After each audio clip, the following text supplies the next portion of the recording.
three competitions in UEFA, I think, is overkill. Was that a United bash that you just had then? Or? That wasn't a bash. What was it, Sterling? De Bruyne?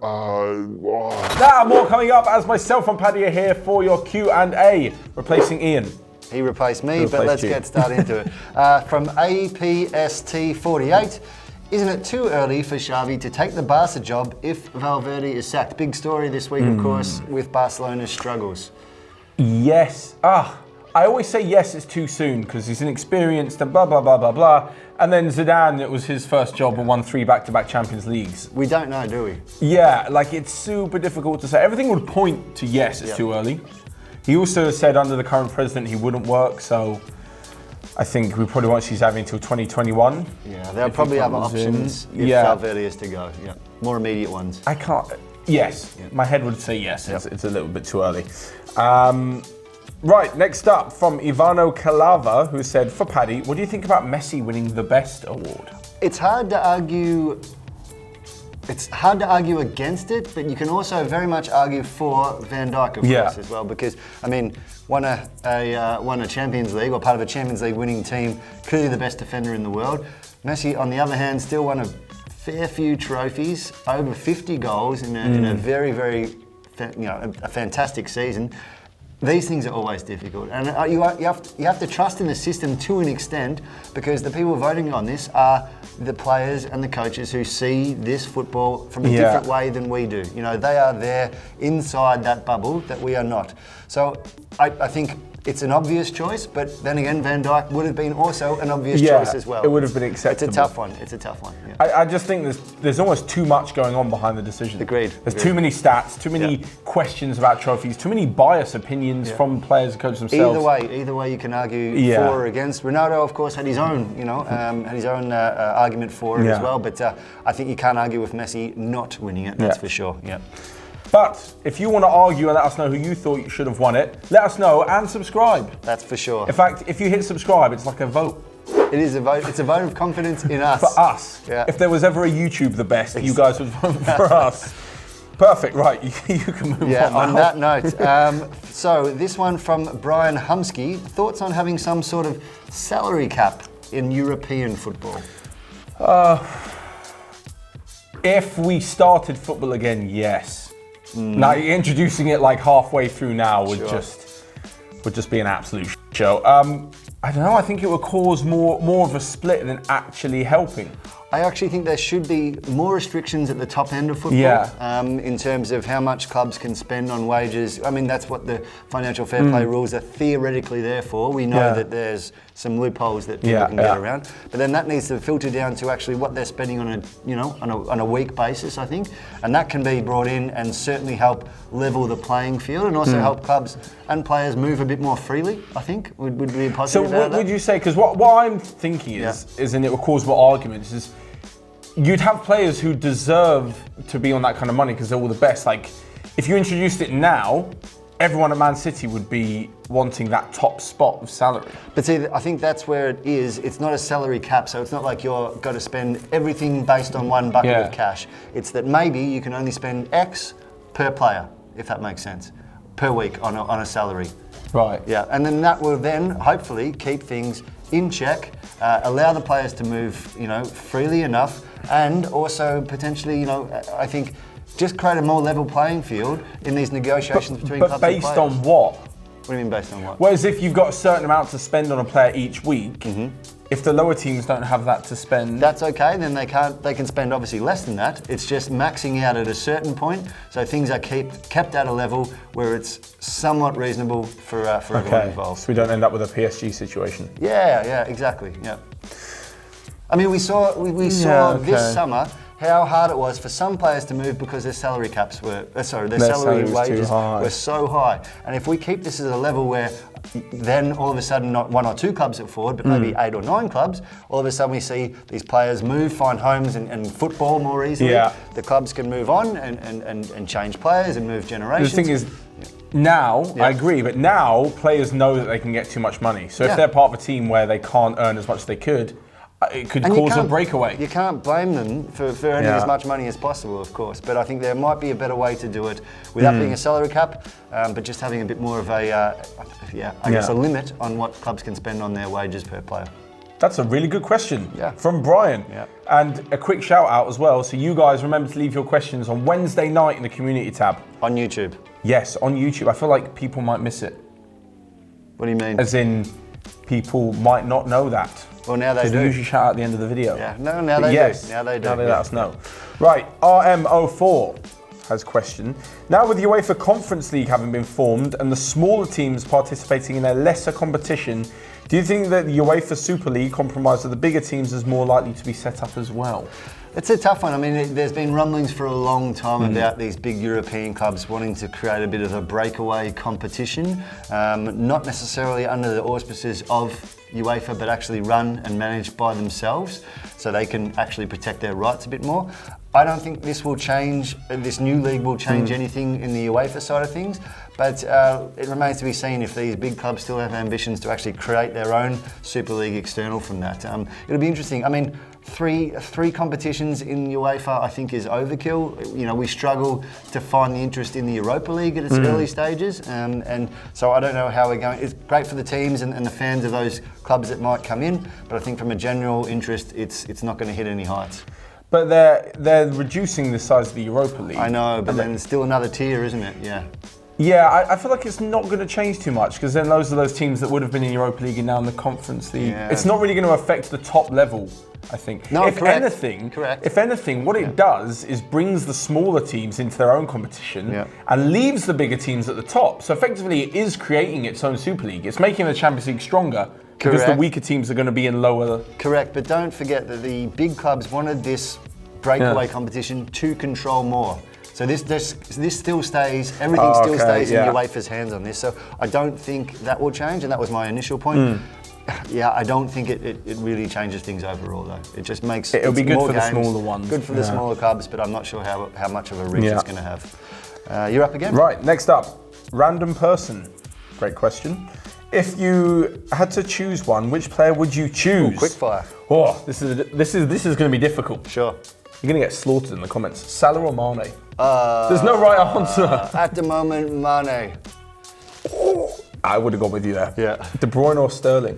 Ah, geez, these are tough, man. Random person. You won't even reveal his real name. Yeah, I know. It's just a random person. Yeah. Can you black out my face for this as well, maybe, Ryan? Yeah.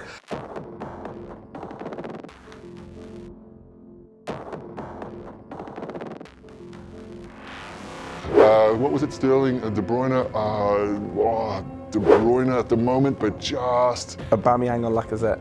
Aubameyang. Ooh, Son or Kane? At the moment, difficult. Son at the moment.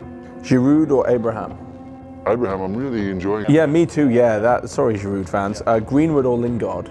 Greenwood, yeah. You know what's funny is you couple them together like they're exciting Man United prospects, where Lingard's 10 years older than Exactly, Greenwood. that's he a looks crime. So, one for you now. Who do you think has the brighter future? Joao Felix or Jadon Sancho? Slightly different players, but let's just go on the brighter future aspect. Ooh. Both very good starts to their season. God, yeah. Yeah. I like Felix more as a player. Yeah. I love what he does and his style of play, and I think what he can contribute, and he could be like the main focal point of a team. But Sancho is very, very good. Yeah. Sancho's an exciting winger, and he does sort of the basics right, beats the man, gets the cross in. He'll be part of a great team, but I think Felix has got that star potential to be like... Okay, fair enough, yeah. That star quality. Fair enough. Who was that from? Sorry, I didn't say that. That was from Ibrahim Ben Haj Ruma. Thanks for that question. Yeah, I'm going to go Felix. Yeah. Right, Perry the platypus. Did you know that a platypus is one of only 2 mammals that lay eggs? I did know that, actually. Oh, you did. Look at him pretending he knew that. I mean, we literally come from the same country. Yeah, so okay, that is true. Yeah. There you go. Did he have a question, Perry, or was it all fact? Yeah, it was just throwing some interesting facts. Yeah. If Germany choose to stay again and Bayern ban their players from joining the German squad, Will German players want to sign for clubs like Dortmund? So this was obviously came out on the back of Uli Hoeneß's statements about this Neuer versus Ter Stegen. There's been a back and forth on comments on that. I think it's typical Uli Hoeneß. It's absolute rubbish. Is it all bark, no bite? Very much so. Okay. There is no way that Bayern even actually can pull out their players from international duty. Obviously they can put pressure on them, but honestly, which player is going to say, yeah, okay, I'm not going to go play for Germany because you're putting Neuer on the bench and just number one. It's ludicrous. I would never see that happening. Yeah. As a consequence, I think the question was, will they go and join a club like Dortmund? I don't think that's even going to be necessary. Yeah. I don't see this happening. My personal opinion is that Ter Stegen's form over the last year and a half has been better than Neuer's. Yeah, and he probably deserves the number one spot. There was a poll in, I think, Bild here in Germany where that pretty much was agreed upon by most of the readers as well. So most people agree that Ter Stegen is in better form and maybe deserves that number one spot over Neuer. Neuer's still a fantastic keeper, but I do not see this Hoeneß threat coming in any way to fruition. And Hoeneß is leaving, right, in January? Yeah, I mean, he's stepping back a little, so he'll still be wheeled out at the opportune moments. Don't worry about that. But that's absolute rubbish. Okay. Yeah, that's absolute rubbish. So I have another quick fire for you, actually. So from this one, from Dhruv Shenov. On a scale from 1 to 10, how do you think these stories will play out? 1 being the lowest, 10 being the highest. Possibility of happening. Yes, correct. Okay. And the first one, actually perfectly related, Ter Stegen winning the German starting spot. 1 lowest, 10 highest. I'm going to go 8. Oh, wow. I think it'll be strong like signal. You know, like we're not going to be pushed around. To be honest though, all this talk, it's still going to be Jogi Löw who makes this decision. Yeah. And he will probably still go for Neuer. I would predict that. Oh, really? Yeah, yep. Let's move on to the next one. Valverde getting sacked. Yeah, like 9. That's going to happen. David Silva going to Inter Miami. Oh, yeah, he's spoken about that. Yeah. Or no, but he's spoken about returning to Las Palmas where he started. 5. 5, yep. Zidane getting sacked. 6. Obviously a win last night, but 2 wins in a row and the Madrid derby coming up. The thing is, even if he has a good week, in like 1 month's time, they could have 2 or 3 bad performances and the rumours will be starting again. Or conversely, they could just kill it the next 6 weeks as well. You know, like you just don't know. Yeah, I think 6. Yeah, okay. United beating Arsenal. Not at the moment. 2. So was that a United bash that you just had then? Or? That wasn't a bash. I just think that Arsenal are in better form. I feel like you're just... this is what happens. You're overcompensating. The comment section go crazy. Yeah. Santiago Solari going to Inter Miami. A few Inter Miami fans from... in talks with Beckham. Yeah. I can't see them... I can see it's a typical thing to do, like your first MLS season, raising the profile, big signings, big manager, big names. The Madrid connection. Yeah, I can see it happening. Yeah, 8. Sure. Cool. Okay, great. Perfect. Right, Oliver Johnson. What do you think of Marco Reus's comments? Okay. So obviously questioning, the reporter questioned Dortmund's mentality. Yeah. And he said it was bullshit. Yeah, exactly. Reus went at him. So I think there was some nice comments from Peter Bosch, who used to coach Dortmund. He's now at Leverkusen, saying that he finds that when reporters ask about this mentality aspect, it's because they don't understand other aspects of the game in enough depth. Yeah. And that's actually something worth considering. That being said, Dortmund in the last couple of seasons have had a penchant for throwing things away a little bit and not finishing out games, which Reus does actually address in the comments as well. He said they played a stupid game, they didn't play the full 90 minutes. But I also think that it's nice to show a bit of passion and some spark on that. We criticise players for being too boring all the time. Marco Reus is one of the most frustrated people at Dortmund about this. You can see with his body language, the way that he really, really was getting so annoyed towards the end of that game.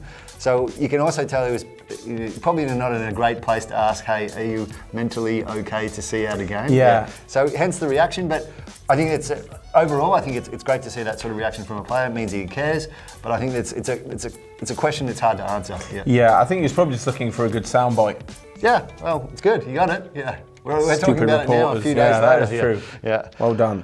From Muddy Jaffa, if Matt had a FIFA card, what would his overall be and his stats such as pace, pass, shot, etc.? I'm going to let you give these ones yourself. I don't actually know what all of them are. Well, let's just go. He's given us 3 here, but give us your overall. Oh, God. Come on. I've no idea. Come on. If you're comparing it to the pros, it would be like 20. Yeah, maybe. Or 15. Yeah. All right. Well, let's go for your pace out of 100. Oh, God, yeah. 55 at best, 60. Pass.